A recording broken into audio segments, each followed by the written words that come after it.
Hi everyone, it's Jamie. I'm just coming at you from Canal in Princeton, New Jersey, and I just found this obelisk right here.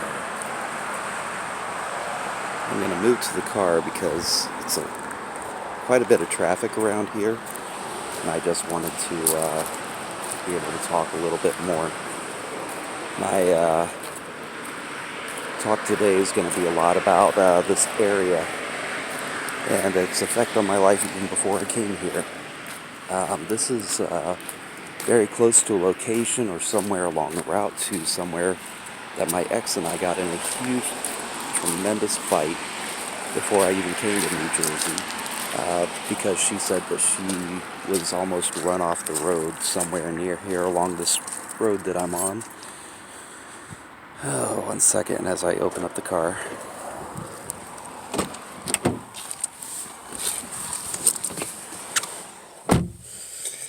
So, it would have been nice to know before I came to New Jersey that my ex has an issue with flipping people off and pointing at them as they're edging up to get prepared to pull out. Um, she does this thing where she points at people and gives them a stern look, and this is New Jersey. There's a lot of road rage out here, so this is always a possibility for what happened there. We got in a very large fight about that, which led to her telling me that she had contacted people within Unity for J to see if what I was doing at the time of our argument was important enough that I couldn't have just dropped it at the moment. We were in a very long vigil at the time, and I was supposed to watch over somebody who was for the first time controlling all the stream for the very long vigil that we had. So she talked to people in she said she questioned people in Unity for J at the top on whether or not what I was doing was so important that I couldn't have just dropped it to support her while she was going through such a time when she needed somebody. This led to a big long fight that lasted for several days. A lot of questions on my part on, do I even want to go to New Jersey? Do I want to drop everything that I have going for me in California, working on my own business, working on taking over the business when my business partner was talking about retirement. So many different things that were going on in my life at that time that I was beginning to question, do I take the risk, and do I come and try to see if this is the woman of my dreams or if it's not? This did lead to me leaving Unity for J, or at least taking a back seat on Unity for J. The, the people that she said she talked to said that what I was doing was not so important, and that it was all under control by somebody from QAnon that had cut the stream half hour. Well, let me begin at the beginning. She came online telling me that she needed me badly. I told her I'm in the middle of doing something for Unity for J. I'm going to have to do two things at one time. And this led to her discussing with me for over an hour. I think it was about an hour and a half, repeating two times, and in the middle of telling me the third time, the story of how somebody had come out of the cornfield and almost run her off the road, and how she was in fear for her life. And I was there for her, but at the time, during the stream that I was supposed to be watching over, it was suddenly cut at the 30-minute mark, whereas everybody else was talking for an hour. This led me to interrupt her in order to ask her, in order to find out what was going on. The QAnon member and the member of Unity for J were in the middle of a discussion about what they were doing. Sounded like they had everything under control, and so I went ahead and muted the stream again and continued to watch, and told Liz, I'm not going to get involved with it. It looks like it's all under control. Go ahead and continue telling your story for the third time, which I was fully supportive of. But instead, she was very angry with me for the fact that I interrupted her. Um, this led to several days of arguing and fighting, and I told her that she didn't want me to blame her or have anybody blaming her for my backing away from Unity for J, but I was trying to tell her I can't do both things at the same time. Um, I, you want me to drop all prior commitments for your emotional well being when at the time I'm trying to do something greater, trying to do something for all of humanity, not just for me, not just for her, but for Julian Assange and for freedom of people to get information all throughout the planet. So I did back away from Unity for J, and at a time when at any point in time since then, she would try to get me involved in talking about Unity for J and talking about activism and talking about different activists that she had questions about.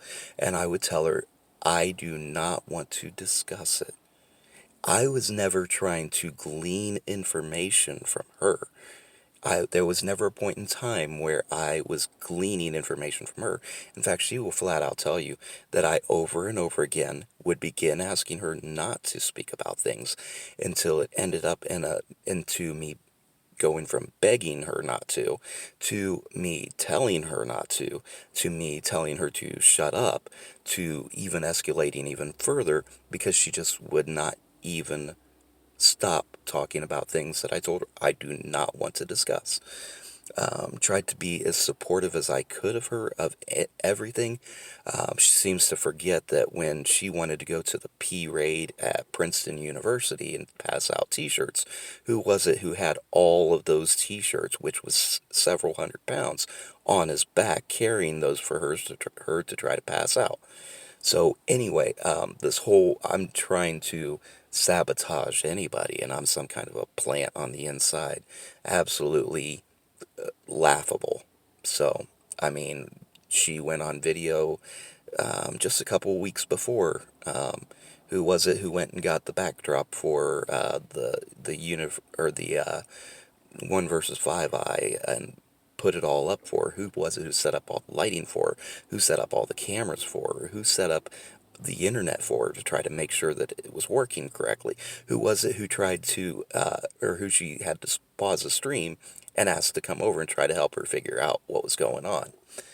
Anyway, she even said during that statement that, or during that, at the end of that, I don't know if it was caught on film or if it was later on, where she was talking about how she questioned everybody and how she questioned me quite regularly. That was quite the understatement because it was every 3 or 4 days that I was ending up getting kicked out of the house or leaving of my own, and that we continued to get over and over again in these fights. And I kept trying to tell her over and over again, I can't deal with these fights. They should be over. I'm not involved with your activism. I'm not questioning you about your activism. I'm not getting involved in anything. We can't be in the same movement at the same time because you have to play number one, where everything's so much more important for your emotional state than it is for me to try to do something to better the world. Anyway, more questions are starting to arise. My ex wanted to point out that nobody recognized me after I was gone for 17 years from the small town that my parents lived in, even though I never hung out in that town. It was just a couple miles to get to that hometown, but that was not my popular hangout where I hung out with all of my friends. In 17 years, yes, nobody's going to recognize me. Here's where it's this complete opposite. She has lived in Princeton, New Jersey for 47 years, maybe being gone for some space and time. So she's been here practically all of her life. And the only friend that I ever met was an old patient of her dad's that used to work for the NSA. So I don't know if this is something to start looking into, but I'm going to go ahead and start looking into this. She has absolutely zero friends in Princeton, New Jersey, nobody she can call for anything, and that made me have empathy with her for saying, okay, she has only me to rely on, I have to be there for her. But now she has her mother, so I'm perfectly fine with her mother going ahead and taking care of everything. I'm done with it. I'm not gonna get involved in it anymore. When someone looks at you and says to you, I think spy cops are rapists, I think you are a spy cop, it's only a matter of time before you're going to find yourself in jail. She's going to set you up somehow. Anyway, I'm going to go ahead and end it here and repeat that one more time. This is when you know that the end is right there. I think spy cops are rapists, and I think you're a spy cop.